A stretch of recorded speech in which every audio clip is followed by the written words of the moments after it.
Ya, assalamualaikum. Hai. Jadi materi pertama kita mengapa belajar tentang hukum komunikasi. Nah, di sini ada jenis-jenis komunikasi. Kawan-kawan semua mungkin sudah tahu ya, jenis-jenis komunikasi ini sudah banyak dipelajari, apalagi kalian komunikasi penyiaran ya. Dalam komunikasi ini ada intrapersonal, interpersonal, komunikasi massa, komunikasi warga negara dan kekuasaan. Kemudian ada etika norma hukum tertulis yang mengatur komunikasi itu agar tidak menyimpang. Nah, di sini ada dasar komunikasi, who, what, whom, what channel, what effect. Nah, ini ya. Apa itu who? Tentang siapa yang mengatakan apa ya. Jadi siapa sih orang yang mengatakan sesuatu itu. Kemudian in which channel itu melalui saluran media apa dia mengatakan.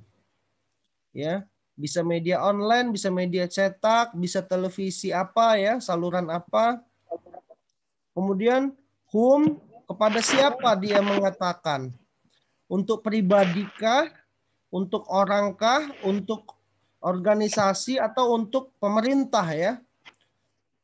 Dia mengkritik atau dia mengutarakan kata-katanya. Kemudian with what effect? Apa dampak dari kata-katanya? Apakah kata-katanya hanya mengkritik, membangun, baik, apa membuat tersinggung, pencemaran nama baik atau penghinaan? Ya. Nah, ini kita bisa lihat kawan-kawan semua ada kasus ya. Apa ini? Gambar apa ini?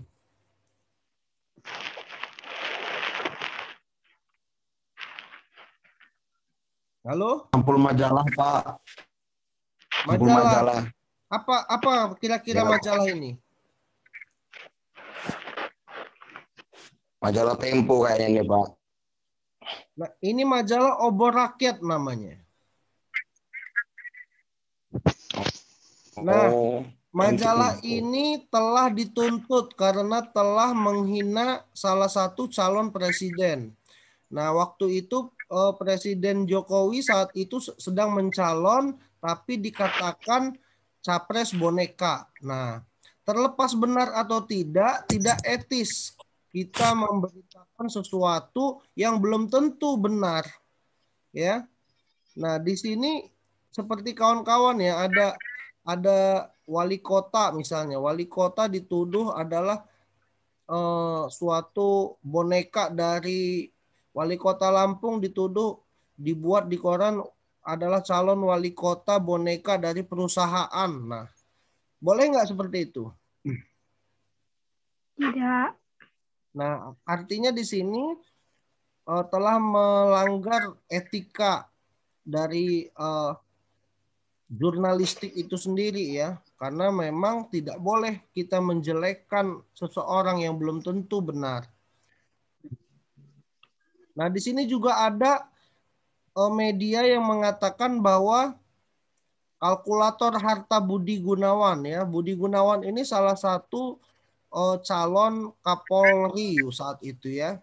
Nah, diberitakan oleh majalah Tempo ya bahwa Budi Gunawan gajinya cuma 9 juta dari tahun 2008 sampai 2013, harusnya uang dia cuma 477 juta. Itu pun kalau nggak makan nggak ada kebutuhan lain.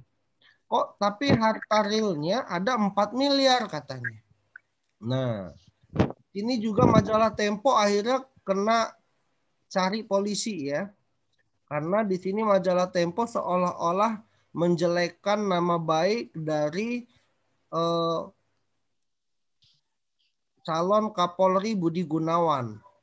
Nah, karena memang kawan-kawan ya ada ini ya, setiap calon itu memiliki harta masing-masing ya, bukan hanya dari gaji, ada yang dari warisan, ada yang dari usaha, mungkin dia punya Pertamina, mungkin dia punya kos-kosan ya, atau dia punya kebun banyak di mana-mana. Artinya harta seseorang itu ya harus dilihat dulu, bukan hanya gajinya saja yang dilihat. Nah, sehingga saat dia lagi mencalonkan diri, seolah ini harta korupsi. Nah, penggiringan opini lewat media ini juga salah satu pelanggaran, ya, karena merugikan salah satu calon yang ingin naik saat itu. Sama ya, kita ada presiden, ada gubernur, kalau mau nyalon ya dilihat harta kekayaannya, itu boleh dipublis, tapi tidak boleh dibandingkan seperti ini seolah menggiring opini bahwa dia ini hartanya dari korupsi. Bisa dipahami? Bisa. Bisa, Pak. Kemudian Bisa, kawan-kawan Pak. lihat ini ya, banyak media online yang kata-katanya tidak baik ya. Bisa dibaca nggak ini apa ini?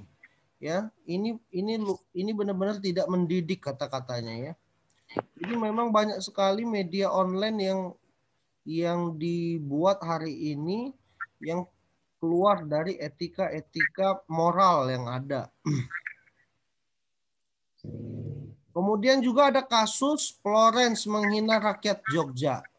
Nah, Florence ini salah satu mahasiswa di Jogja yang saat itu dia lagi beli bensin ya di Pertamina. Tapi karena dia nggak dilayani, dia malah menghina orang Jogja semua. Nah, ini yang menjadi masalah ya. Bisa dibaca ya, ini orang Jogja, walau di blur tahu ya apa ini. Tahu, Pak. Nah, ini ya salah satu Toxic masalah. Kenapa? Enggak, Pak. Nah, kemudian ini juga nih ada masalah lagi terkait dengan media ya, di Twitter itu ada yang menyebut perampok Bank Senturi, pembuat akun anonim atau tanpa nama, penyebar fitnah, penyokong PKS, mantan pegawai pajak di era paling korup. Nah, ini kan ada salah satu menghina partai, ada unsur partai di bawah-bawah di sini. Sehingga dia bisa dituntut ITE penghinaan.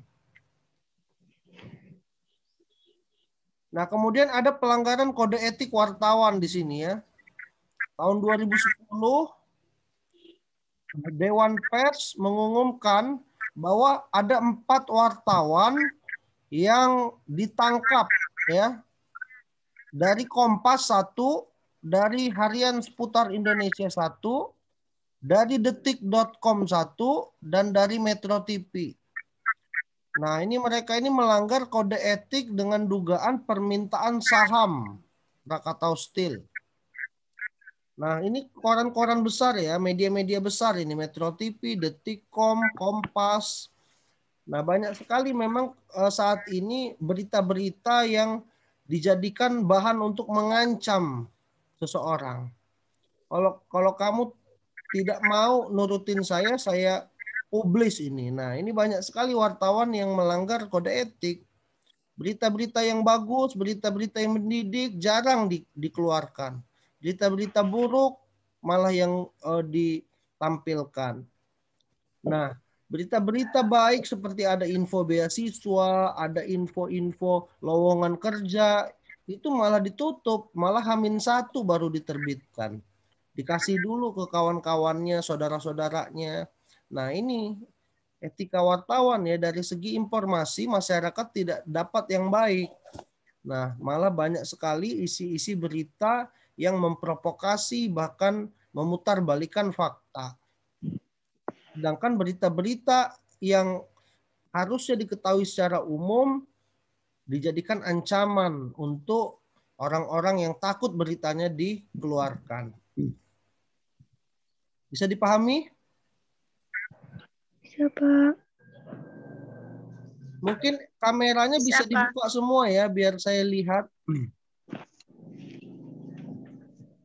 Kemudian pembajakan PCD. Nah, ini ya, kalau PCD ini sudah jarang ya sebenarnya. Masih ada nggak sih PCD ini dijual di pasar-pasar? Masih. Banyak, Pak. Jarang Masih. juga, Pak. Masih banyak ya? Masih, Pak. Karena memang sekarang ini teknologi semua bisa download lewat HP ya. Film-film itu. Nah, kemudian di sini juga ada pelanggaran penyiaran oleh Trans TV ya.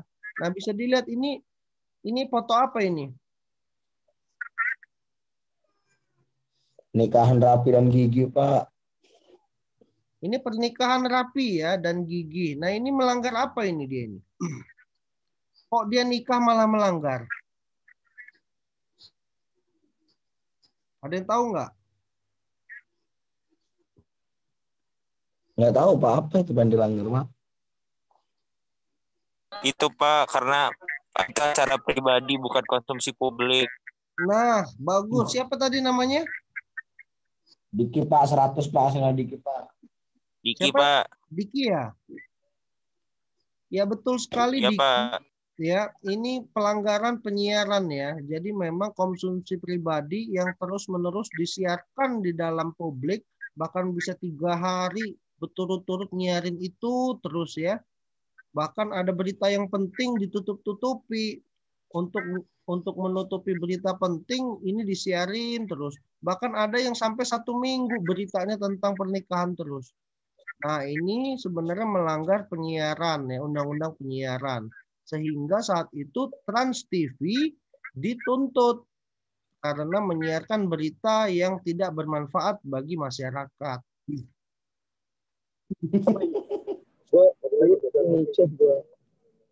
Kenapa, Saiful? Ya, lucu.